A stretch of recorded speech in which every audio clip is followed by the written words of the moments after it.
पंचमुखी एक संस्कृत शब्द है जिसका अर्थ है पांच मुख वाला। अहिरावण को मारने के लिए श्री हनुमान स्वयं पंचमुख या पंचमुखी अवतार में प्रकट हुए। अहिरावण एक शक्तिशाली राक्षस था जो रावण का भाई था।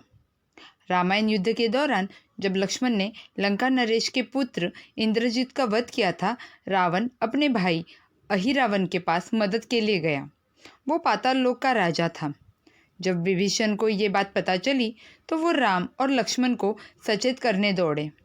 विभीषण ने हनुमान से कहा कि वे सतर्क रहे और किसी को भी उस परिसर में प्रवेश न करने दे जहाँ भगवान राम और लक्ष्मण निवास करते हैं। अहिरावण ने परिसर में घुसने की बहुत कोशिश की लेकिन सफल नहीं हो सका। भगवान हनुमान ने उसके हर प्रयास को विफल कर दिया। अंततः अहिरावण ने विभीषण का रूप धारण करने का निर्णय लिया। हनुमान उसे पहचान नहीं सके और उसे उस कक्ष में लेके गए जहां राम और लक्ष्मण ठहरे हुए थे। एक बार अहिरावण कमरे में प्रवेश किया और उसने राम और लक्ष्मण का अपहरण कर लिया और उन्हें पाताल लोक ले गया। जब हनुमान को इस घटना के बारे में पता चला तो वे विभीषण के पास पहुँचे और उन्हें ये बात बताई।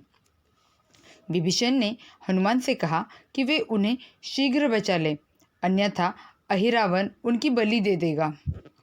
हनुमान जी राम और लक्ष्मण दोनों को बचाने के लिए निकले। जब हनुमान पाताल लोक के द्वार पे पहुंचे तो उन्हें एक विचित्र प्राणी ने रोक दिया। इस प्राणी का आधा शरीर वानर का और आधा सरीसृप का था। हनुमान ने उनका परिचय पूछा तो उन्होंने बताया कि वो हनुमान के पुत्र मकरध्वज हैं। इससे हनुमान जी उलझन में पड़ गए क्योंकि वो जीवन भर एक कुशल ब्रह्मचारी रहे थे। मकरध्वज ने बताया कि जब हनुमान ने अपनी पूंछ से पूरी लंका को जलाकर राख कर दिया था तो उन्होंने हिंद महासागर में डुबकी लगाई। उनके पसीने की एक बूंद मगरमच्छ के मुंह में गिर गई। बाद में मगरमच्छ ने अपने पुत्र मकरध्वज को जन्म दिया जो रावण के भाई अहिरावण के अधीन पाताल लोक का द्वारपाल बन गया था। एक संक्षिप्त युद्ध के बाद हनुमान ने मकरध्वज को पराजित किया और पाताल लोक में प्रवेश किया। अहिरावण के पास एक मजबूत सेना थी। चंद्रसेन ने उन्हें अहिरावण वध का रहस्य बताया। उसकी जीवन शक्ति 5 अलग अलग मोमबत्तियों में है जिन्हें 5 अलग अलग दिशाओं में रखा गया था। अहिरावण को मारने का एकमात्र तरीका ये था कि इन सभी 5 मोमबत्तियों को एक साथ बुझा दिया जाए। हनुमान जी ने पंचमुखी रूप में प्रकट होकर 5 मोमबत्तियां बुझाई और अहिरावण का वध किया। इसके बाद उन्होंने एक जादुई मंत्र से भगवान राम और लक्ष्मण को बचाया जो अचेत अवस्था में थे। पंचमुखी अवतार में भगवान हनुमान का प्रत्येक चेहरा एक भगवान का प्रतिनिधित्व करता है और उसका अपना महत्व है।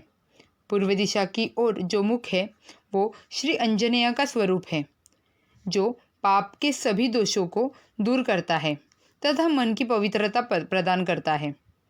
दक्षिणमुखी मुख श्री नरसिंह है जो शत्रुओं का भय दूर करता है और विजय प्रदान करता है। पश्चिम मुखी मुख श्री महावीर गरुड़ का है। ये बुरी शक्तियों, काले जादू के प्रभाव को दूर भगाता है तथा शरीर के सभी विषैले प्रभावों को दूर करता है। उत्तर दिशा वाला मुख श्री लक्ष्मी वराह मूर्ति का है। ये ग्रह के बुरे प्रभाव से होने वाली परेशानियों को दूर करता है और अष्ट ऐश्वर्य की भी सभी समृद्धि प्रदान करता है। ऊपर की ओर देखने वाला मुख श्री हयग्रीव का है जो ज्ञान, विजय, संतान और मुक्ति प्रदान करता है। हिंदू दर्शन में पंचमुखी का अर्थ भगवान से प्रार्थना करने के 5 तरीकों से लगाया जा सकता है। उन 5 तरीकों को नमन, स्मरण, कीर्तनम, यचम और अर्पणम के नाम से जाना जाता है।